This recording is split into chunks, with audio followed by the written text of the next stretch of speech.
Okay, this is the helping video or step-by-step video for the lab Speedy Measurements pre-lab speed challenge. This is actually kind of a basics on dimensional analysis, okay? Dimensional analysis is when you are taking a dimension and maybe trying to manipulate it to show a slightly different version of that dimension, or maybe you're trying to eliminate that dimension completely from your problem. So in my pre-lab here, it says Justin walks across the 100-meter football field in 1.2 minutes. Now, I don't want you guys to convert this in your head, okay? So when we're using this, use these numbers exactly, okay? Because this is a practice and stuff will get a little harder later. So my question is, how fast was he walking? So how fast means that we are trying to solve for speed. Speed equals distance divided by time. Okay, we just learned that. And the distance here is 100 meters, okay? So he is going 100 meters in 1.2 minutes, okay? Now, if I divided this, it would be fine to have my units in meters per minute. The problem here is that I really don't want to do meters per minute. It says here I need to calculate it using meters per second, which is one of our standard measurements of speed, okay, or velocity. So 100 meters divided by 1.2 minutes. Now, I have my distance, I have my time. The only thing I can do to this equation right now is multiply it by 1, okay? So I wanted to show you guys some examples of this. So if I have anything that is divided by itself, it is equal to 1. So if I have a kilometer divided by a kilometer, that is 1. Usually the way that we show this is if we have a kilometer divided by a kilometer, we cancel them out. That's how you guys have been taught, is you cancel out that unit, okay? And it's 1 with no unit. It's not 1 kilometer, it's not 1 meter, it's just 1, the number 1. You can multiply anything by the number 1 as many times as you want. So for example, if I had a kilometer, I can multiply that by 1, and by 1, and by 1, and by 1, and I would still get a kilometer. Okay, so that's the idea here, is that you can multiply anything by 1 as many times as you want. Okay, it will still be the same value. The difference here with dimensional analysis is you are going to use a dimension that makes sense. So if I have seconds and minutes, for example, I'm going to need to explain the relationship between a second and a minute.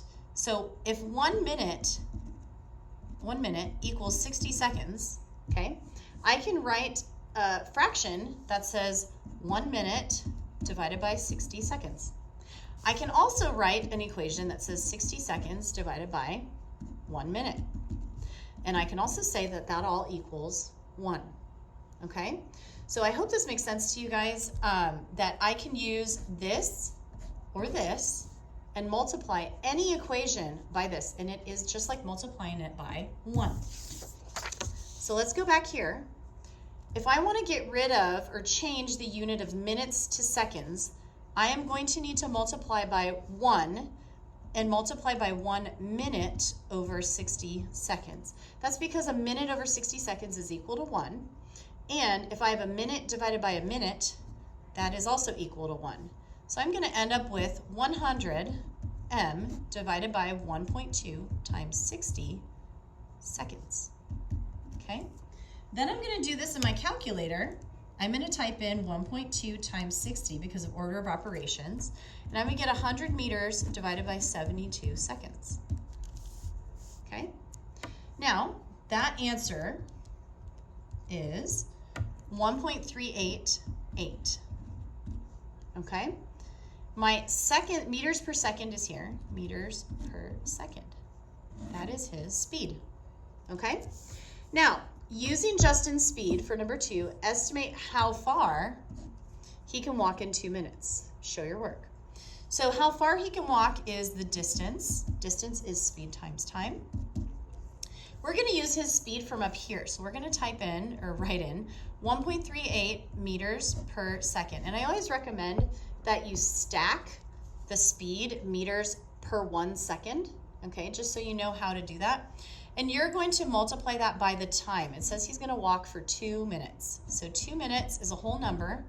So I'm going to put that over 1, just so when I multiply across, I know what to multiply by. Now, if you look here, if I multiply this straight across, I would get 1.38 times 2 meter minutes per second.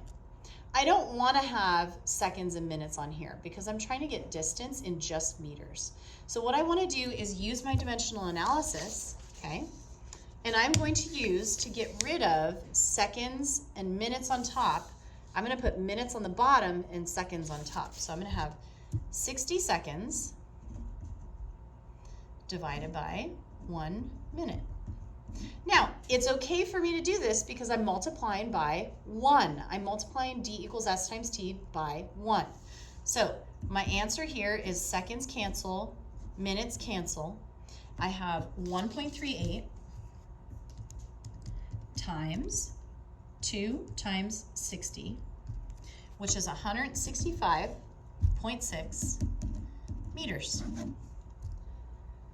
You can do the same setup for number 3, okay? I'm asking you, if he walks at that same speed, how far can he travel in an hour? And how far can he travel in a whole day, okay? So I can set this same thing up as 1.38 meters per second, except my time changes, right? I'm gonna do 1 hour over 1, and then I can multiply by 1 each time. I'm gonna get rid of seconds on the top, so 60 seconds over a minute.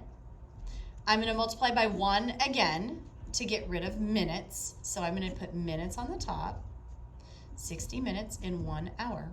Minutes, hours are gone. Now I have just meters left, so I'm gonna multiply 1.38 times 60 times 60. The answer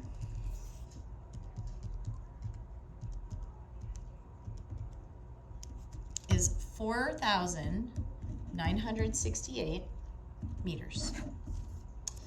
For number 4, again, I'm going to use the same equation. And yes, could you just continually multiply? You can. However, I recommend that you do it this way, okay? Because we're going to start doing some stuff that's way harder. Not too much harder, but a little bit more difficult here in the future. Okay, 1.38 meters per second, 1 day divided by 1, because it's a whole number. I'm going to try to get rid of seconds, so 60 seconds over 1 minute. You guys see the pattern here? I'm going to do 60 minutes divided by an hour. And then I'm going to do hours divided by days, so 1 day, 24 hours. Okay? This gets rid of seconds, minutes, hours, and then days. I'm just going to end up with meters. So I'm going to do 1.38 times 60 times 60 times 24. Okay? I get 119,232 meters. All right. So hopefully this was helpful. We're going to do the rest of the lab in class, but the pre-lab needs to be done before we start the lab, okay? If you have any questions, let me know. Science lab is available. There's also another video posted with this one to help you guys with dimensional analysis.